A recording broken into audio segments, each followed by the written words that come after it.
Despite pressure coming from the US, Prime Minister Anthony Albanese has so far resisted calls to set defence spending targets. He says he's focused on investing in the defence capability the country needs. Peter Khalil is the Assistant Minister for Defence and my guest this afternoon. Welcome. Hi, Patricia. I must start on this story. You're also a Melbourne MP, so this is very close to us here in our own state. Has the system failed these families? You know, as a parent, Patricia, you're a parent, so many parents who are shocked at what they read about these allegations, the disturbing allegations this morning, just so horrible. It's really hard to describe. It must be so difficult and painful for the parents and families who had children at these childcare centres. I know that there is a support line. I'm not sure if the ABC's put that up, but it's 1800 791 241 for parents. There is also a website that has a list of the childcare centres and further information, the vic.gov.au/childcare website. Just last Friday, you were talking about the Federal Minister, Jason Clare. He convened a meeting of all the state and territory ministers to discuss child safety as the #1 priority. And I know that Jason is planning to introduce legislation, a bill to Parliament that would actually set really high bars on basic requirements, including child safety, and have penalties around cutting off funding if those childcare centres don't meet those standards. And there are a couple of other reforms that I think you might have touched on, but reducing the use of phones, mobile phones at childcare centres, and also reporting timeframes. Should there be CCTV cameras? These are all important questions, and I think the ministers, both the state and territory ministers and the federal minister, working together at a national level to set these standards is, I think, the intent of what the federal minister Jason Clare is working on with respect to this ledge, and I'm sure that will be obviously seriously considered as elements in the legislation, which is going to come to the federal parliament in the next couple of months. Actually. Yeah. I mean, I absolutely appreciate this is not your portfolio, although you haven't used that as an excuse not to talk about it, to be fair to you, but it's not. But having said that, it's such an emergency, this story, it really is, and I know many distressed parents. Should we be having... Anne Holland's had a number of recommendations. They seem very common sense, and yet not all of them are happening. Like a national working with children check that's at a very high bar. It's not my portfolio, but again, speaking as a parent, as a member of Parliament, I've always thought that national standards are important, and I think standardising the approach, and I think that's part of the discussions that state ministers have had with the federal minister just last Friday. And obviously with the horrific nature of these allegations today, there is a serious work to be done around how to set those elements in the legislation that's coming down the line. And the work is important work because the children going to these early education should always be safe. I mean, it's just a fundamental, basic, fact that we should have trust in those institutions. So I really feel today for the parents and the families and everyone reading this, it's just so shocking. And so many families have been called, they've been told to have health checks. That's right. There are so many people impacted, whether it is found that their children were abused or not. Yeah. They are impacted quite profoundly. That's right, and it is, as you said, triggering for a lot of people reading this. People who've experienced sexual abuse, and sexual assault, and harassment.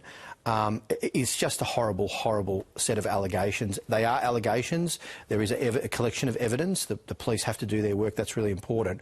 But on the reform front, I mean, as a member of Parliament, obviously very supportive of the work that Jason Clare, the federal minister, will be doing. The Commissioner just said the government keeps talking about cheaper childcare. They need to start talking about safer childcare. And I thought that was a very powerful line. Do you agree? Yeah, I agreed. And I think Jason Clare also agrees. That's why he called the state and territory ministers together last Friday to discuss child safety as the #1 priority. And so that's something that we are all cognisant of. I want to move to your portfolio. Defence spending has been, in the headlines again, not just because the US has been putting pressure on other countries, but there is a sort of collective movement to spending more on defence. Is the government just absolutely, is it a red line that you're never going to put a percentage on how much you'll spend? I think the important answer here is that, let's put it into context. In the first couple of years of government, the Labor government has increased defence spending to record highs, the highest record levels of defence spending increases in peacetime. Don't include World War II, in peacetime.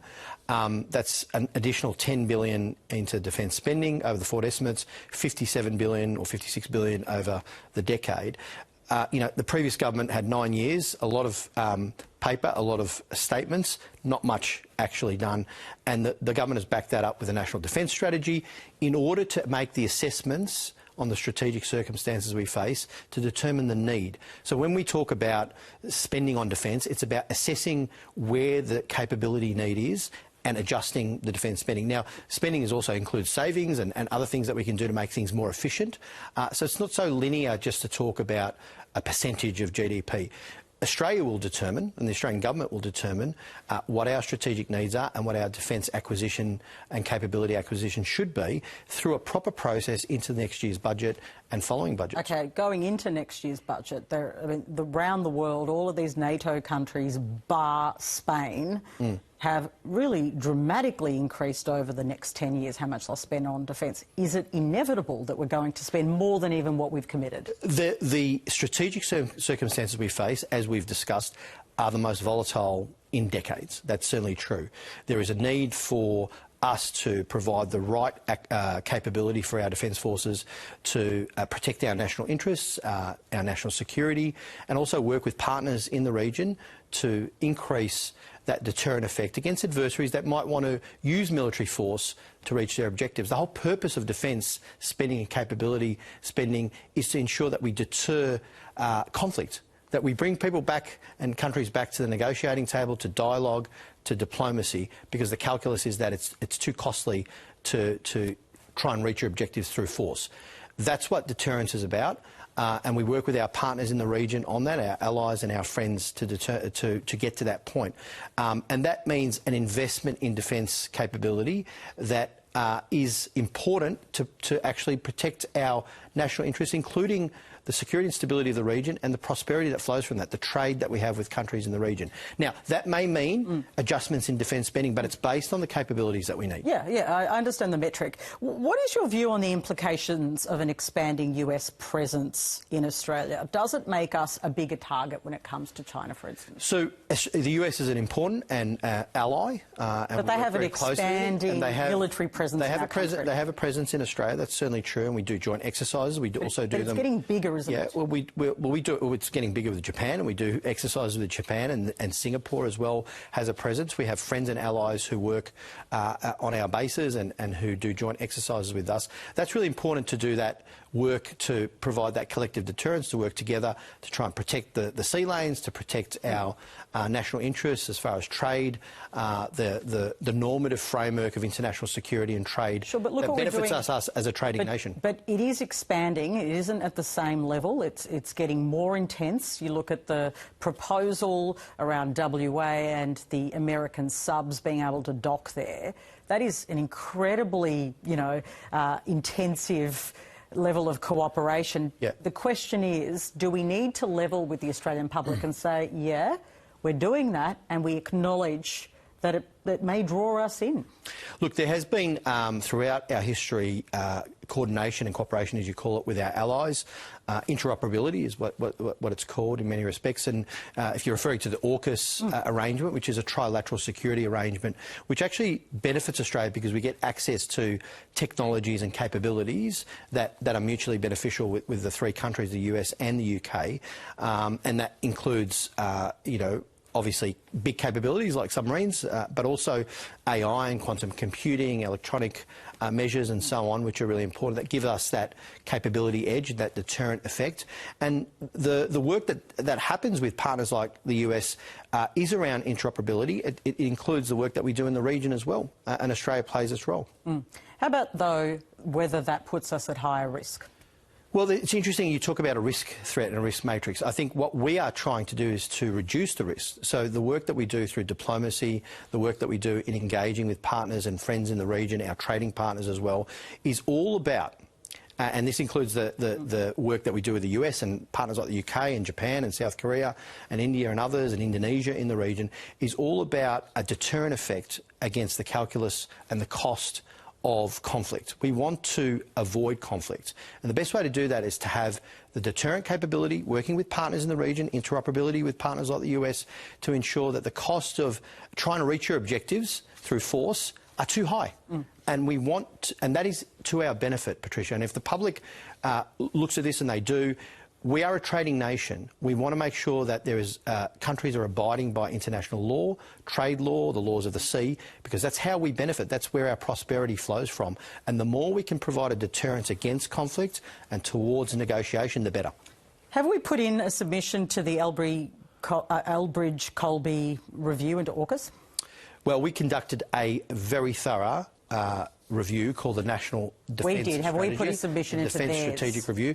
We looked into all of those capability issues in what I think hasn't been done for a very long time in a Defence Strategic Review. That was run by Sir Angus Houston and Stephen Smith, the former Foreign Minister and Defence Minister, and Angus Houston was the former CDF.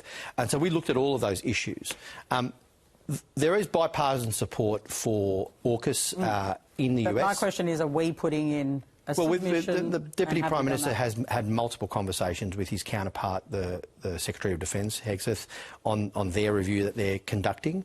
And so there's been, obviously, our points put across, I think, in the best possible way through the Defence Minister, our Deputy Prime Minister, and also through our other interlocutors like our Ambassador. Final question. An airstrike, I'm sure you've seen the footage, it's horrendous, has hit a seaside cafe in Gaza City. It's been crowded with women and children. Is that a war crime? It is horrific. The loss of innocent civilian life. That's a war crime, isn't it? It is absolutely horrific, and that should be determined by international law. And that's why the Australian government has consistently called for an adherence to international law during conflict, whether it's the war in Gaza, whether it's the Iran-Israel war, and also backed up the ICJ and the ICC to do their work. That is determined by international tribunals, and we are, as a nation of laws, and we support international law. We want to see an end to the conflict. We want to see an end to the loss of innocent civilian life. We didn't support international law when it came to the bombing, the US bombing of Iran, right? Well, this is there are lawyers that talk about those strikes. They say it's not adhering to international law. And some experts talk about Article 51 around collective self-defence. This is the US position that was put by their ambassador. And we've consistently said that we support international law and the end of conflict and the end of loss of civilian life. And we've done everything we can through our international engagement with our partners in the international community. Penny Wong has worked very hard, the Prime Minister, with his counterparts. Look at this latest incident and the general, you know, basically people are starving, lack of access to aid. Is that collective punishment? Yeah, we have been very, very forceful in arguing and pushing for unimpeded access to humanitarian aid. In fact, Australia has increased our humanitarian aid to Gaza to over 110 million. But is it collective punishment? Consistently worked with the international community to make, and there are a number of statements on this, to actually call on Israel to allow unimpeded access to humanitarian aid, and that has been a consistent position by the Australian government. Do you think it's collective punishment? Well, that's a determination for the international lawyers and international law under the tribunals that we support. Thank you for joining us. Thanks, Patricia.